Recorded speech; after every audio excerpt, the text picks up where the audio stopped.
Now, the second point is, what do we expect? Last time we talked about the Pharisee, which is, by the way, it's an excellent thing. Why? Because it sort of shakes our certainties, breaks the exterior mold, the shield that we have, the persona we have, and it sort of enters inside. It's a good thing, by the way. No, and it's in the gospel. It's not our invention. It's just there in the gospel. But deep inside, what do we expect? Yes, he can talk about mercy, humility, forgiveness, love, more or less detachment. It's around these points. But I would like to summarize everything in one word: charity, or the love of our neighbor. Why am I saying this? It's not any charity. That's the challenge of Lexio. It's a charity which is pushing us out of our comfort zone. It's a growth in charity. You'll say, but I'm doing everything what I'm supposed to do. I'm loving everybody. I have my commitment in my parish or in my community. I think I'm a good husband or a good wife or a good father, a good mother, etc. I don't see what else. Ooh, there is plenty more. Here is the challenge. You let him guide you. You let him point on to the area that he wants us to grow in. And it is challenging. It is challenging. Remember that our practice of charity, of love, has in it, mixed to it, still a lot of what we call the old man or the old creature in us. You see, I have my preferences. I have my comfort zones. I have the people I like. I have the areas that I like, the activities that I like. You see, so imagine you are invited for a gathering or a group of prayer or whatever. Inside of this group, say you have 20 people. Of course, you unconsciously will be attracted to talk to the people you like. No, you have 2, 3, 4 persons that you really feel that it's nice to speak to. And then on the other end of the spectrum, you have 2, 3 people that are not really your cup of tea. No? So obviously, during that meeting, you will find yourself sitting closer to the ones you like. No? I'm not talking about somebody in particular. I'm talking in general, the human nature. No? So we think that we practice charity, but then the Lord can come and say, okay, now I would like you to make an effort to go and talk to this person whom you don't really fancy, no? Because this person is a bit annoying, is a bit slow, is a bit like too chatty, whatever, no? Whatever. So, you see, it's just the beginning. I'm showing just a little effort, no? So, you are serving people. Some of you are deacons. Of course, you may be unconsciously, I'm not accusing anybody, but you might become aware one day that the Lord, yes, exactly, way of perfection, that you are sort of maybe serving better and more and giving more attention to certain type of people, no? Instead of some other type of people, you see? Now, fine. Now, what is the function of Lexio? The function of Lexio is to open our eyes. On one point, not in general. Try to avoid the general statements. You need to love, you need to be more humble. Yeah, but more humble. It's general. It's like, it's like the, I call it the New Year resolution. No, this year I will, I don't know, I will diet. No, I will behave. No, I will be a better this or a better that. And then 1, 2, 3 days, and then we go back to how it was last year, no, the year before. So it's too general. The retreat decision, no, I finished my retreat, and I know that the Lord is asking me to do that. So I try to be better in that area. During Lexio, I ask him to be specific. He wants to be specific, but the thing is that we escape. So just ask for something specific, you know, and he starts slowly, step by step, I mean, and he takes us where we are. He will not overwhelm us with something too heavy. You know, he won't ask you, I don't know, certain heroic acts of love. No, he will start from where I am, and this is what I need. So he starts with one little effort, which will, despite all that, seem impossible for me. Because how can you love this person? I mean, it's like, oh, give me any other person, but not this one. You see, and say, no, I want you this one. I want you to love this one. Oh. So you see, what is happening here? We are at the core of the gospel. We are at the core of the New Testament, the new commandment. No, what is the new commandment? You love each other as I loved you. So all the weight of the new commandment lies on this little word, as. It's not any love. It's the way Jesus loved us. So this changes everything, because here the love of our brothers and sisters is lifted to a divine level, which is Jesus level, you see. So we simplify sometimes. Yeah, Jesus said we need to love each other. Oh, yeah, let us love each other. Peace, love, etc. You see? While in fact, it's as I loved you. And he is the master. He is guiding you. He knows you. He knows me. He knows where I am and what I need exactly. So what do we expect in Lexio? Often you will find that it's a form of charity. And often you will notice that it starts by a change inside of me. Last Thursday, we opened the interior world. The Pharisee has the exterior world, and he doesn't look at what is happening inside. So with the Pharisee, we broke this shield, this sort of protection we have, and we are a little bit more open and vulnerable to Jesus' words now. But where is he going? He's going toward an increase every day, one step in the charity. So it could be one person today, tomorrow it's another person, or it's another issue. Somebody hurt me and he wants me to forgive this person. And trust me, the list of people we need to forgive is long. Just open the news. Open the news. How many people have to forgive?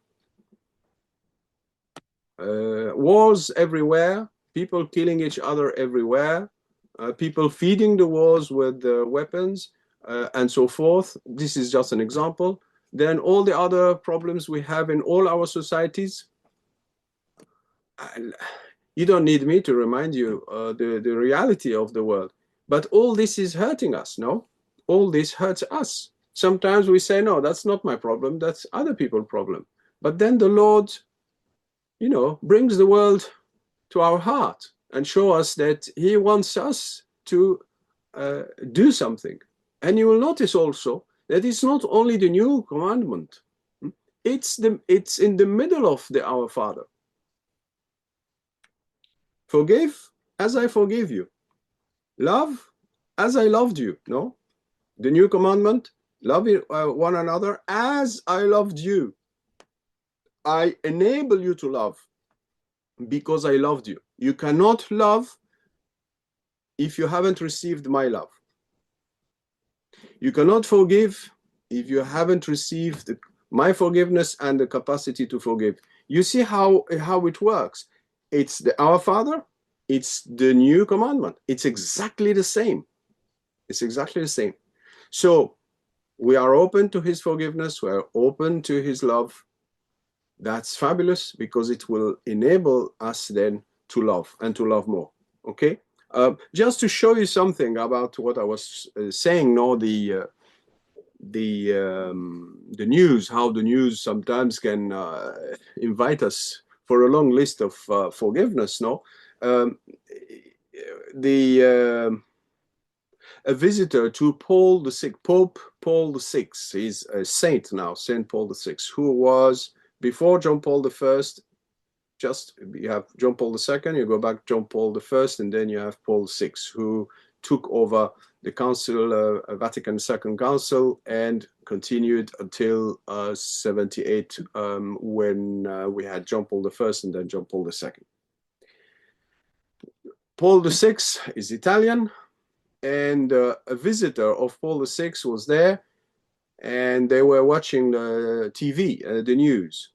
And of course, the news, there are, of course, not always pleasurable things. It's rather the opposite, no? Otherwise, it's not news. Horrible things happening. It was about some killing happening or some war happening, or maybe showing dead bodies or something. No, something not really pleasant. But unfortunately, today it's all the time in our news. What did he do? He knelt, prayed, and blessed. He knelt, well, he was watching the news. He knelt on the floor, he prayed for the people he was watching, and he blessed them. He gave his his prayer, his blessing, and so forth. You see the reaction. This is a healthy reaction. Forgive me, no, I don't want to. I'm not judging anybody, but I find it a very healthy reaction. We lost that. We shield ourselves, no, because there are too many horrible news. But I'm just giving you one example that you can't say, oh no, I'm fine, I'm loving my neighbors and I'm fine, I don't see what else I can do. No, it's like my mother, no, many years ago, she said, I don't know what to say to the priest in confession. It's like, what? I said, I don't know. I didn't commit anything big, no, like adultery or stealing or killing. I don't know what to say to the priest in confession. No, that was my mom. Oh, bless her. Now she's in heaven. Okay. So you see, so no, don't be like my mom. No, allow the light of the Holy Spirit to enter, and then you become aware how the world needs you, how Jesus in our brothers and sisters needs us. So it grows, it moves from easy to more difficult, to impossible, to very impossible. If he moves on to some categories of people that you can't bear, and he's asking you to pray for them, a new world opens to you, and charity grows. Charity grows in you. You see, as Saint Therese of the Child Jesus says, the love of God embraces the entire world. The love of God in you starts then to embrace the entire world. You see, then we are progressing. You see, so here it is. What do I expect in Lectios? Sometimes you wonder, no, what other new things will appear to me every day? A development in charity in us. It looks very simple. We are at the core of the gospel. We mentioned the New Testament, the New Commandment, sorry. We mentioned our Father. Well, you can't be more central than this. And still, it is a new experience every day. Because every day you wonder, it's like, oh, what else can he say? It's like, what else can he find? You are immense, remember that. The act of faith in Jesus, but in the same time, an act of faith in how God sees you, how God created you, and how God redeemed you. You see, you are immense. Don't put a limit to your growth. Don't put a limit into God's action in you. We are created at his image and likeness. The fathers of the church say that, and they say because of sin we lost the likeness, and all our journey in life is to get back this likeness. You see? So there is an infinite, if you will, an infinite dimension of growth waiting for us. This charity is incredible. All the saints and the masters and the doctors tell us, doctors of the church, tell us that if we practice this, we find it in St. Paul, no? I can have faith, but if I don't have charity, I'm nothing. I can have all the knowledge and the prophecies and this and the miracles, etc. But if they don't have charity, I'm nothing, you see? So the journey is journey of growth. St. John of the Cross says if we practice the charity, of course, he's not talking about Lexio, but he implies the fact of this growth in charity. He says spiritual life shoots, goes exponentially, grows exponentially. So if you really want spiritual life to grow and to grow strongly in you, you know, it's not by, I don't know, doing extraordinary things or doing this or doing that and spending hours in this or that. No. It's allowing, exercising the charity, expecting charity. This is what I'm trying to say today through Lexio. It goes often in this direction. Don't run quickly and run into conclusions before he speaks. Allow him to guide. It's the charity that he is inviting us to do, not the charity that we think we should do. You see the movement of Lexio? Who comes first, him or me? I have capacity to find things, not to find weaknesses in me in charity. No. Don't look at yourself. Look at him and allow him to guide you. It is the charity that he is inviting me to do that I'm supposed to do, not other charities. The spectrum of charity is immense. As the world is immense, as us humans are immense, the spectrum is immense. No. Allow Jesus to choose where he wants to go, what he wants to say, what is the next step that he wants us to make, you see? So, now, there are important predispositions to allow our eyes to be opened in Lectio Divina. Humility and detachment allow charity to grow in us. So it's important, remember, I came not for the righteous, I came for the sinner. I didn't come for people who are fine, they are not sick or they are not ill. I came from the ill. For the ill, sorry. So how do I position myself when I start Lexio? I need you, Jesus. Maybe I don't see that I need you, but I need to make this act of faith that I need you because I'm bigger than what I can see. So certainly I need you. You haven't become Jesus, so to speak. No, you haven't become Jesus. So obviously there is some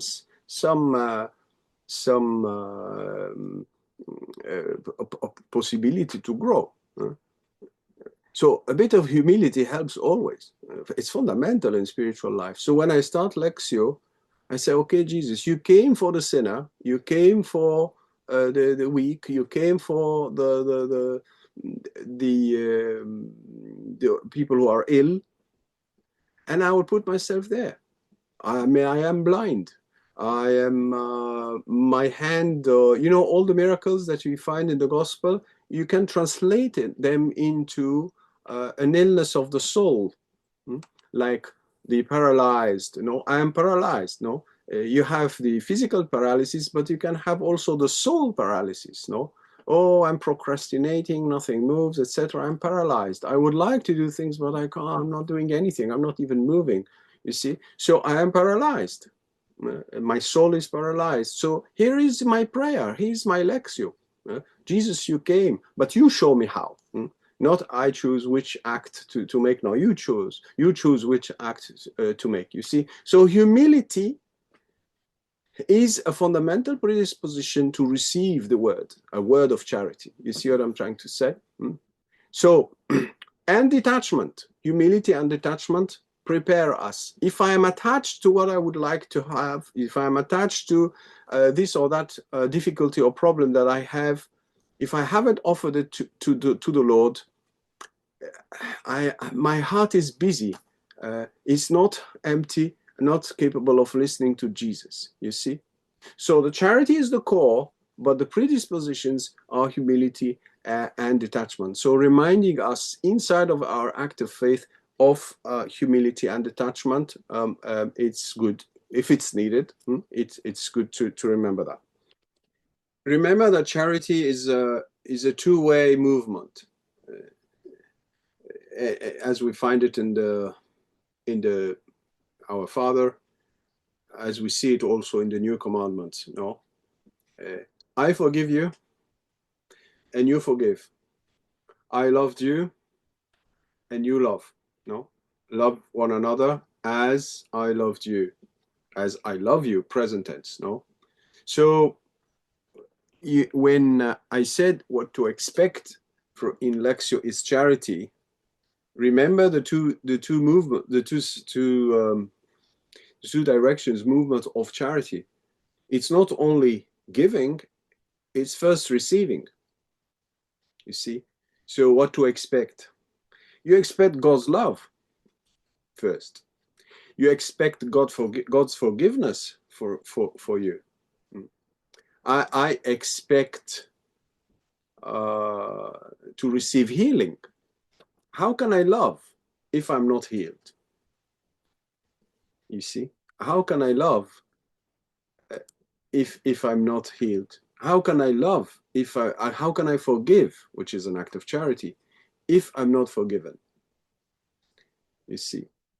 So as you can see, yes, I focused on love, charity, which is the core, but remember, charity starts first from God, then God gives me, then I can give.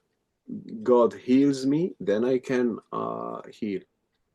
God gives me his love, so then I can give it to others. You see what I'm trying to say? So just remember that, because otherwise you can say, oh, I thought, well, maybe Lexio is something else, or etc. It is very rich when you think about it. No, God manifests himself, shows me his love, transforms me, so I can transform the world, so I can be his instrument, so I can love. You see? So remember that. Just a clarification about that. So